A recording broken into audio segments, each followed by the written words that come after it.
इस संसार की हर एक चीजें परमेश्वर के हाथ में है, परंतु एक चीज है जो उसने मनुष्य को दे रखा है, और वो है फैसले। आइए आपको मिलाते हैं आज एक ऐसे परिवार से जिनके घर के अंदर विवाह का फैसला लिया गया है। ये परिवार है जेकब परिवार, जिसके घर के अंदर उनके बेटे और उनकी बेटी का एक ही महीने के अंदर विवाह संपन्न होने वाला है, और आज पूरा परिवार उसी की चर्चाओं के लिए एकत्रित हुआ है। लेकिन आज हम देखते हैं कि ये परिवार परमेश्वर के साथ इस विवाह को आगे बढ़ाता है या बिना परमेश्वर के। मिलिए जेकब परिवार से।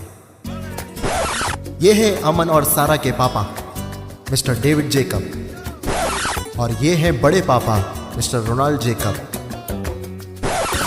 अमन और सारा की मम्मी मोनिका जेकब, और ये है बड़ी मम्मी मिसेस प्रगति जेकब, और ये है चुलबुली चाची मिसेस नेहा जेकब, और ये है यहाँ के रईस चाचा मिस्टर रॉबिन जेकब। और आज यही सब मिलकर ले रहे हैं फैसला शादी का।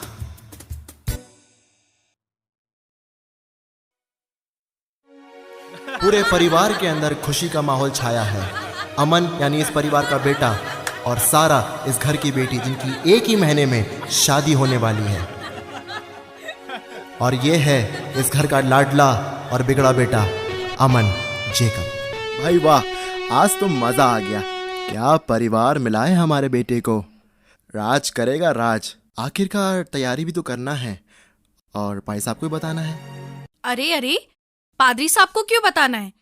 आखिर शादी तो हमारे घर में है, जब चाहे तब करेंगे। उनका क्या है, 5,000 रुपए लेंगे और शादी करा देंगे। सही बात है। अच्छा, आप लोगों को तो एक बात बताना ही भूल गई। केक कटाई की रस्म में वो अपने अमन को छल्ले वाली गाड़ी गिफ्ट कर रहे हैं। छल्ले वाली गाड़ी? हाँ अरे भाई, छल्ले वाली गाड़ी मतलब ऑडी। तुम भी ना? हाँ, मैं सब जानती हूँ। ऑडी अच्छा भाई दीदी, साहब। आपको तो मैं एक बात बताना ही भूल गई। बातों बातों में मैंने अमन की मामी सास से मालूम किया, तो पता चला कि शादी के बाद वो अपने अमन को अपनी आधी जायदाद का वारिस बनाने वाले हैं। भाई, हमारा भतीजा तो राज करेगा। सही बात है। यहाँ जमीन जायदाद की बात नहीं है। और ये केक कटाई की पवित्र रस्म में हम लोग ये तोहफे कब से लेने लगे? एक प्रकार से तो वो लोग हमें दहेज ही दे रहे हैं। हमारे लिए तोहफे मायने नहीं रखते, पर हाँ, लड़की का चरित्र जरूर मायने रखता है। और आप लोगों ने ये जानने की कोशिश की कि लड़की संस्कारी है या नहीं? अरे जी, आज के जमाने में संस्कारी लड़की मिलती कहाँ है। आजकल के बच्चों को तो आज़ादी चाहिए। घूमना फिरना, डिस्को, पब, मॉल, आजकल के बच्चों का यही सब तो फैशन है। और संस्कारी लड़की ढूंढना मानो पानी में मिले नमक को ढूंढने के बराबर है। लेकिन भाई साहब, आप बुरा मत मानिएगा, हम भी कोई फटीचर खानदान के नहीं है। अब वो अपनी खुशी से अमन को दे रहे हैं तो ले लेना चाहिए। आखिर उसमें हर्ज क्या है? हाँ, सही बात है।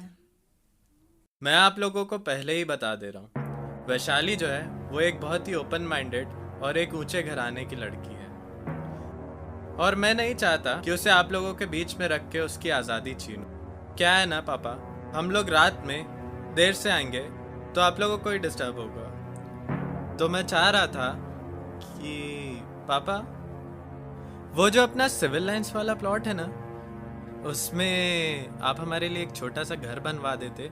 वो क्या है ना, वैशाली भी यही चाहती है। वाह बेटा वाह, शादी अभी हुई है नहीं और अलग होने की बात अभी से कर रहा है। क्या इसी दिन के लिए हमने तुझे पाल पोस के बड़ा किया था? नलायक। बेटा, हम भी नहीं चाहते विशाली हमारी सेवा करे। हम उसे किसी बंदिश में नहीं रखना चाहते, पर ये अलग होने की बात मत कर। अरे मम्मी, आप लोगों ने भी तो अपने टाइम पे दादा दादी का घर छोड़कर यहाँ शहर आकर के शिफ्ट हो गए थे। अब हम अपने टाइम पे ऐसे ही करना चाह रहे हैं, तो आप लोगों को क्यों इतनी दिक्कत हो रही है?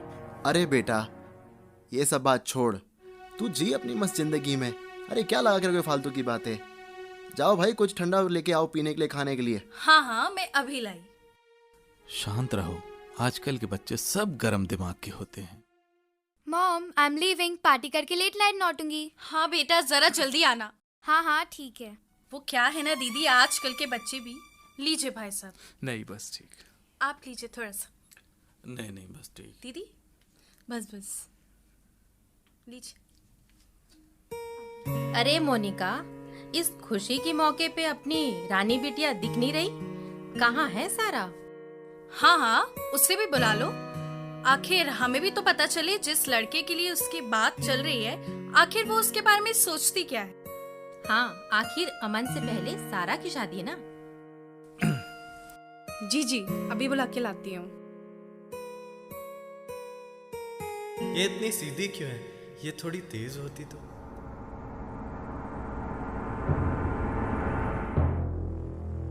शादी मेरी है और चिंता रिश्तेदारों को हो रही है। मुझसे तो कोई कुछ पूछ ही नहीं रहा। एक है जो जब से चपड़ चपड़ किए जा रही है और दूसरी मुंह में दही जमाए बैठी है। काश हम लड़कियों का जीवन भी कितना अजीब होता है ना। शादी के पहले अपने खुद के माँ बाप की जिम्मेदारी और शादी के बाद ससुराल वालों की जिम्मेदारी। सारा, पापा। Oh wow, I love you papa. I love you बेटा।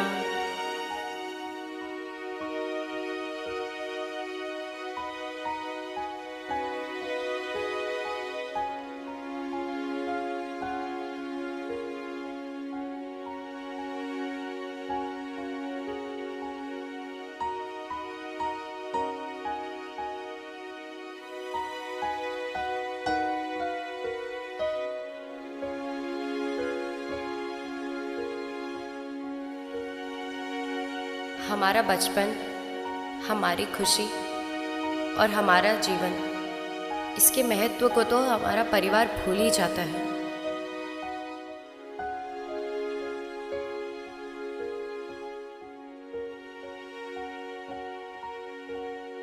पर हमारे पास वो परमेश्वर है जो हमारी छोटी छोटी खुशियों का ध्यान रखता है।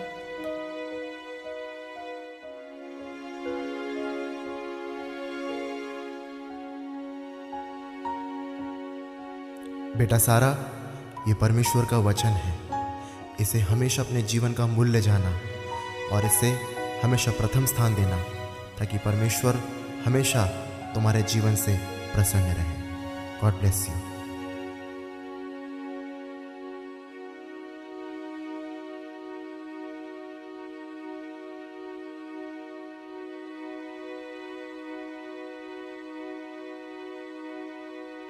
सारा,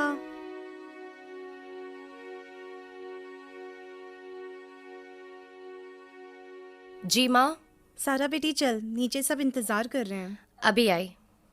लो आ गई हमारी सारा बिटिया।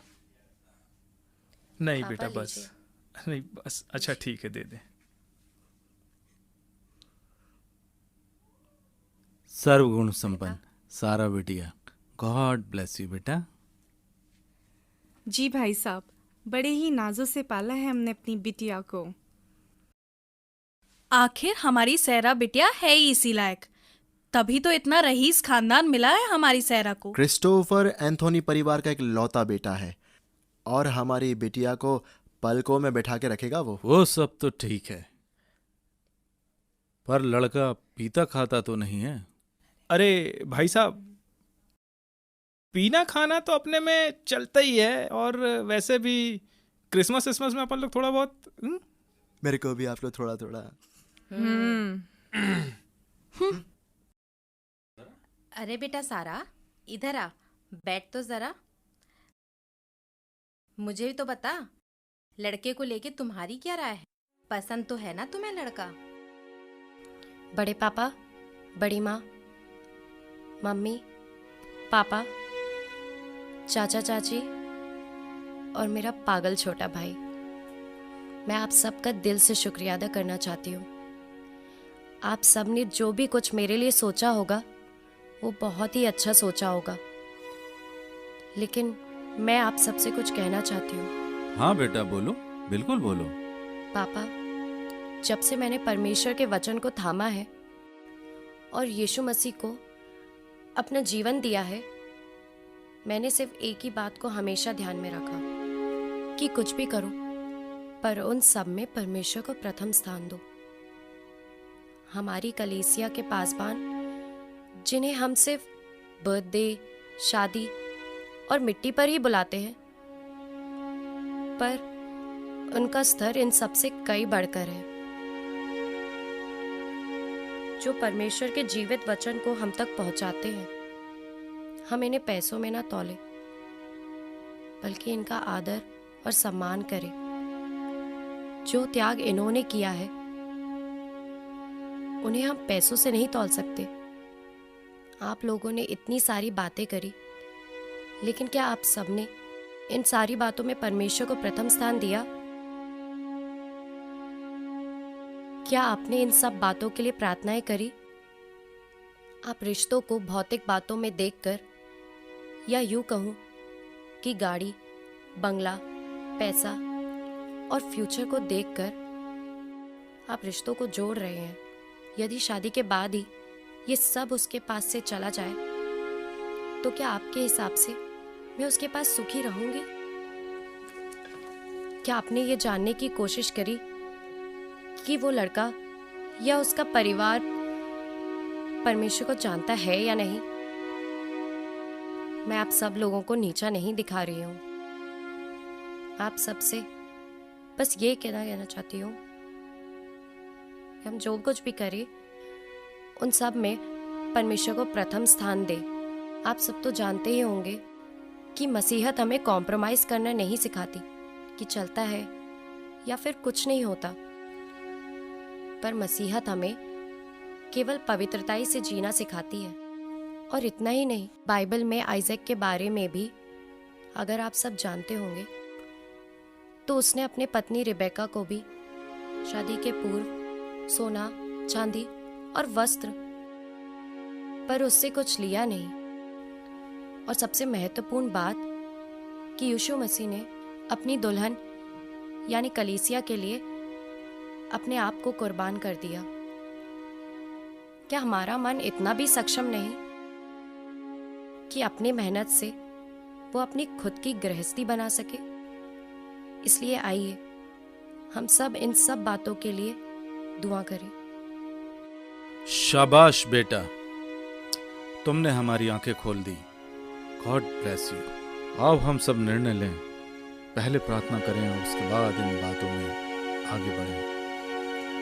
एक लड़की ने पूरे परिवार के आंखें खोल दी, क्योंकि वो परमेश्वर में पाई जाती थी और उसे हमारे उद्धारकर्ता यीशु मसीह का भय था।